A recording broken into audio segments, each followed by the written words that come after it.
ภัยสงคราไม่ส่งผมส้มมาตอนพี่น้องค่ะก็ในขณะที่เข้ามาปั่นแห้งโดยวิดีโอข่าวผ่านช่อง YouTube เกี่ยวใจในขณะยาก่ออีกป้าแดงตั้งเพจปูขาวตั้งหูอยู่ในมือเฮาในขณะโอกาสได้วันเมื่อในก็มาตรงตักไหมสูงจอมพี่น้องค่ะที่เข้ามาปั่นแห้งที่ช่อง YouTube ข่าวในขณะตอนตาวันเมื่อในก็ตีเอาลองตัวทุบฮิตออดในขณะลองการเลือกตั้งในขณะก็เตมาบอกลาดปันพี่น้องเฮาคาในขณะก็เมื่อป่นมาวันที่10แล้วก็11แล้วก็มาถึง13ในขณะก็ตั้งภายสถานทูตอันนั้นก็ห้องว่าลุ่มพ้องต่างเมืองมานเขานั่นขณะเนาะก็เลยจะเทศปางเลือกตั้งลงนาในขณะก็เพราะว่าเฮาคาได้อยู่ไว้เมืองเปิดนั่นขณะเนาะมาอยู่ไว้ในเมืองไทยแล้วก็อยู่ไว้นอกเมืองนั่นแหละเฮาคาเลยเลือกก่อนตั้งพี่น้องคนเมืองใต้เฮาคาอยู่ไว้ดีในเมืองใต้เฮาคาอยู่ไว้ที่ในเมืองโฮมตุ้มในขณะเฮาคาขั้นตอนเฮาคาการเลือกตั้งก็เมื่อพ้องกว่านั้นก็ตื่นเต้นอยู่ในขณะก็ไขลันนี้จะเจอพี่น้องคาเตียนอะไรกว่าจากอาจจะในงานเนาะแล้วก็เตียนลงจื้อใบเสียวก่อนอะไรกว่าจากอาจจะในงานเนาะเฮาคาเมื่อเขากว่าตีตุ้มพ้องต่างได้ก็เขาก็ตีเฮ็ดไว้ตีกลางเต้นในกันเนาะเขาตีกลางโมกกานั่นขนาดเนาะบ่ตามเมืองเฮาก็ห้องโมกกานั่นขนาดเนาะก็กลางซุ่มไว้แล้วก็เข้ากันนั่งในกันเนาะเข้ากันนั่งแล้วก็กันก็เปิ้นก็ตีกดเจ็ดตัวในขนาดเนาะว่าอยู่เมืองหลายในขนาดเนาะอยู่ปอดหลายอยู่เมืองหลายในขนาดเนาะกว่าที่เปิ้นก็มีพี่น้องใต้เอาข่าวผู้ใหญ่คนดงภายใต้กันเนาะแล้วก็นักข่าวพวกข่าวภายใต้เอาจากอาจจะในก็อยู่ไปที่ปุ่นในกันเนาะก็บ่ว่าคนที่มาซับเลี้ยงนี้ลองลายตอดแคบกลางใจก็เปลี่ยนพี่น้องใต้เอากล้วยในกันเนาะก็มาซับเลี้ยงในลายปั่นแคบกลางใจด้วยกันเนาะเฮาก็กันนั่งเข้าแถวแล้วก็บ่เปิ้นห้องจื้อเนี่ยก็เข้ากว่าในกันเนาะเข้ากว่าก็ปฏิบัติตดตัวลมไม้ในกันเนาะวัดตัวลมไม้ในกันเนาะเพราะว่าผ่านตีลานอันที่กดทัดร่นไม้ยาวในก็กันก็เฮาเข้ากับดังในเนี่ยกันเนาะเข้ากับดังในก็ติมีแทงเปิ้นเดียวเครื่องวัดมันจะนำว่าโกคาปาของนั่นกันเนาะมันจะนำมีผ้าว่าเลี้ยวของเล็กสีเจอสีเมียวนั่นกันเนาะสีเจอสีเปิงในก็เพิ่นก็มาตดตัวเอกมันเอานั้นมาตดตัวเอในกันเนาะแล้วก็กดตัวนั้นแล้วก็เข้ากว่าในกันเนาะแล้วก็เขาได้อยู่ห่างกันนะครับพอจะเจอพี่น้องค่ะที่เลยกันลึกนั่นแต่ก็ตีฮู้อยู่ตีปองใจอยู่ในกันเนาะก็กะว่าพี่น้องค่ะบางเจอก็ทำเลยกันลึกนั่นกันเนาะแล้วก็ให้ฮู้ป้าในกันเนาะก็ห่มจุ่มจอมกันเนาะเบียงครับพี่น้องค่ะห่มจุ่มจอมไหลในกันเนาะเฮาค่ะก็อะไรก็เฮ็ดหน้าที่ปุ่นพรเปลี่ยนคนเมืองนั่นกันเนาะก็กันลึกปันปาตีเฮาค่ะอันที่เฮาค่ะเกียกนั่นกันเนาะเฮาค่ะเพราะว่าเฮาค่ะเข้ากับทางในแต่ก็บ่ได้ใจเฮาค่ะอยู่ห่างๆกันในกันเนาะก็เพราะว่าหนังมันติแม่นจอมภายไปอยู่หลีนั่นกันเนาะก็เพราะว่าโกจะที่จับเชื้อเมียงโควิด19นั่นขนาดเนาะเพราะว่าเข้ากันได้นั่นยาวได้ก็กำนันก็เฮาก็ได้กัดจุกไว้ดีปะพักตูที่ตั้งเข้าในกันเนาะตั้งเข้าก็เอาแคบเมแคบกลางแจ๋วนั่นกันนะแล้วก็ได้มีไผเจ้าหน้าที่เขาเอาปุ้งมาให้เอาก็ใจเอาข่าวของที่เอาข่าวป้ากว่านั่นกันเนาะมันจะหนังมือถือนั่นก็กระเป๋าเงินเฮาแหน่ในจักรจันทร์กันเนาะกุญแจรถเครื่องโชว์รถเครื่องจักรจันทร์กันเนาะอันนั้นก็เป็นถุงเปล่าเนี่ยจากอาจจะในกันเนาะก็แล้วผักไว้ก่อนในกันเนาะแล้วผักไว้ตั้งนอกแล้วก็กำลังก็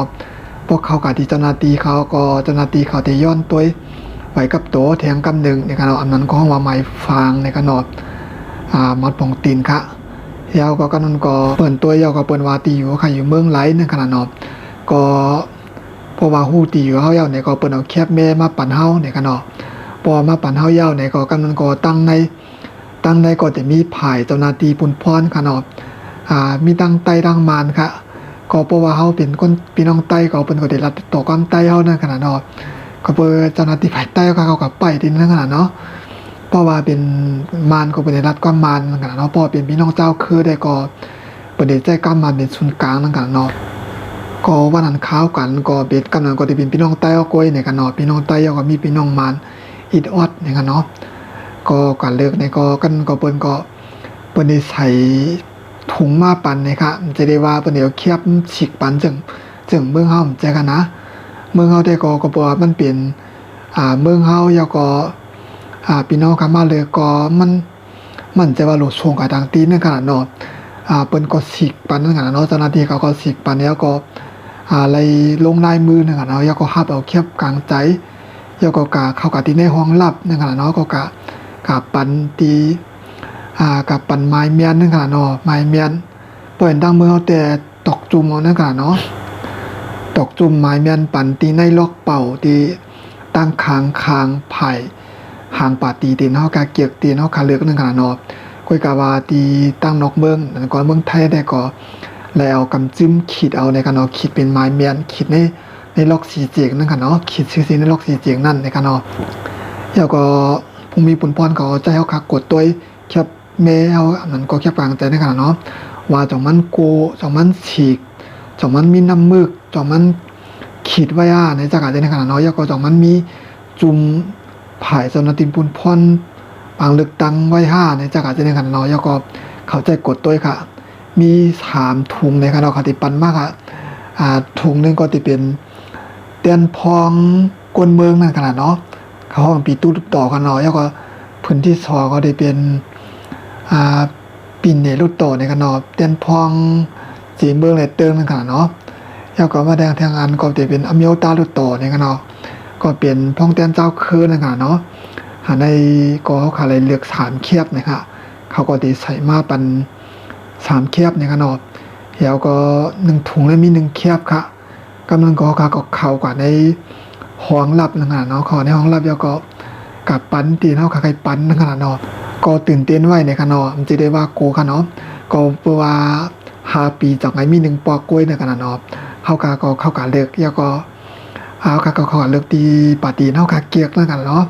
เฮาก็ตุกกดตัวทัดตัวแล้วก็กันก็ออกมาปออกมาก็คิดแคบกลางใจแล้วกันเนาะคิดแคบกลางใจแล้วก็พอคิดหมายเมียนปันแล้วก็ใส่ขึ้นในถุงแล้วกันเนาะใส่ขึ้นในถุงแล้วก็เอายางมาเอายางในมาตาตีถุงที่ช่องกันเนาะแล้วก็เอามีดเข้มๆเนี่ยกันเนาะแล้วก็คิดตั้ง3แคบกันเนาะปั่นตั้ง3แคบแล้วก็ใส่ขึ้นในถุงมันเข้มแล้วก็เอายางมาติดปติแล้วก็ตั้ง3แคบในเอาก็ตอดใส่ในปุ้งเตียนเปิ้นเฮ็ดไว้ในกันเนาะพอยาวก็ออกมาแล้วก็มาจุบน้ำมึกแล้วก็ออกมาในค่ะเราก็ย่อกว่าในค่ะเราจะเป็นเรื่องนั้นค่ะขั้นตอนปางเลือกตังตีตังเมืองไทยอันนั้นก็นอกเมืองค่ะเนาะก็กะว่าเมืองเฮาแต่ก็ตีเปลี่ยนวันที่8เดือนหน้าได้เนี่ยค่ะเนาะก็ใครตึกส่วนพี่น้องค่ะกูตีหลายจีเวงตีได้ตั้งหลายเสียมาในค่ะเนาะอ่อนกันกะเลือกตัวเตี้ยนกับเลือกเตี้ยนพอคายเตี้ยนพองปาติแต้วค่ะปีน้ำในค่ะเนาะเพราะว่าปาติแต้วค่ะปีน้ำก็มีนาการยังมามีลองตั้งอยากฝึกสั่งมาก็เฮาก็ยังดังตัวแถมไลน์นะคะเนาะอันนี้ได้ก็อำลาดก็พี่น้องคดีฮู้ติหันกันขนาดเนาะอันที่เป็นปังตึกกันอยู่ย่ามพองตัวในตั้งเวียงจอกแม่นะคะเนาะอันนี้มาจอยก็ได้มีปาร์ตี้ยังในพี่น้องก็ได้หันกันเนาะก็กำลังมันมาหาเสียงแต่ก็นำแก้กันเนาะปาร์ตี้ยังยิงหลายมุกันเนาะก็ว่าพอถึงพอยามตกกินมาแต่ก็พี่น้องก็หันกันเนาะว่าเป็นปาร์ตี้แล้วเป็นจุ่มไหลหมูไหลอันนี้มาจอยในขณะเนาะพี่น้องก็ดีหันดีป่องใจกันเนาะค่ะก็เพื่อจะนั่นแหละใครฝากตอนถึงพี่น้องค่ะว่าแต่เลือกปาร์ตี้อันไหลแต่เลือกพ่องแต้นก็ไหลเนี่ยก็เลยตัวดีๆสักไกเลือกในขณะอันนี้อย่าไปเลือกดีเลือกลากกว่าในขณะยากบเพราะว่าพอสมมติเลือกเขาได้เลือกปันเนี่ยก็อย่าไปเฮ็ดจ้อมในขณะอันในเฮาก็พึกเอามันได้โมอยู่นะคะก็เป็นต่างตัวเขาก็การเลือกห้างกล้วยนั่นตีลีเนี่ยกันเนาะแล้วก็เฮาใครไรปาร์ตี้ยังก็เลือกกว่านั้นขนาดเนาะก็เปลี่ยนอันมองใจจ้อมเต้เนี่ยกันเนาะมันจะหนังพี่น้องตั้งนอกเมืองแล้วก็พี่น้องค่ะในเมืองไทยหวังก็อำไรมาเลือกจ้อมเปิ้นเนี่ยกันเนาะอำไรมาตดแคบกลางใจจ้อมเปิ้นเนี่ยกันเนาะกำบองก็ต่างเส้นหมายว่ายากอมไรมาก็มีเนี่ยกันเนาะ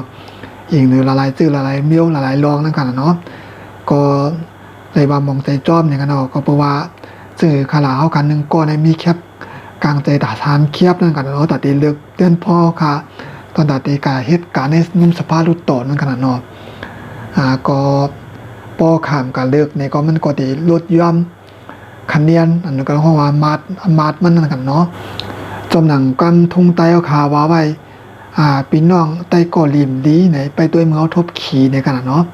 กำเนิดเดียวก็พี่น้องค่ะก็หันอยู่ในกันเนาะว่า ตีเป็นปังตึกอยู่ตั้งเมียงจอกแม่มือไหลเสียมว่าขนมมือป่นมามือไหลเสียมว้ายก็ในหมู่ในบ้านในสวนเฮาเปลี่ยนตกตั้งอย่าผืดมานั้นก็ถูกเปิ้นมาเต็กเต็งเปียกินเฮาเนี่ยถูกเปิ้นเต็กซิมอตีนี่เนาะหลายสักกะเจในกันเนาะมีเผาไหลพองอันที่เข้ามาสวยแถมเฮาอันที่เขาก็จะไหลเนี่ยก็พี่น้องก็ได้ฮู้ได้หันกันอยู่ในกันเนาะก็เปิ้นจังนั้นแหละพอถึงมาวันที่8เนี่ยก็พี่น้องก็บ่ต่างเมืองไต้ค่ะเนาะที่ได้เสียมว่าค่ะกันเลิกปาร์ตี้ในกันเนาะปาร์ตี้เฮาค่ะจะใหญ่ไหลในกันเนาะเป็นปาร์ตี้แต้วค่ะนั่นกันเนาะก่อนกันเลิกในกันเนาะให้มันบ่เป็นพ่นดีตอนตาวันเมืองเฮาค่ะในกันเนาะอันใดก็แล้วลองตัวทบในกันเนาะเป็น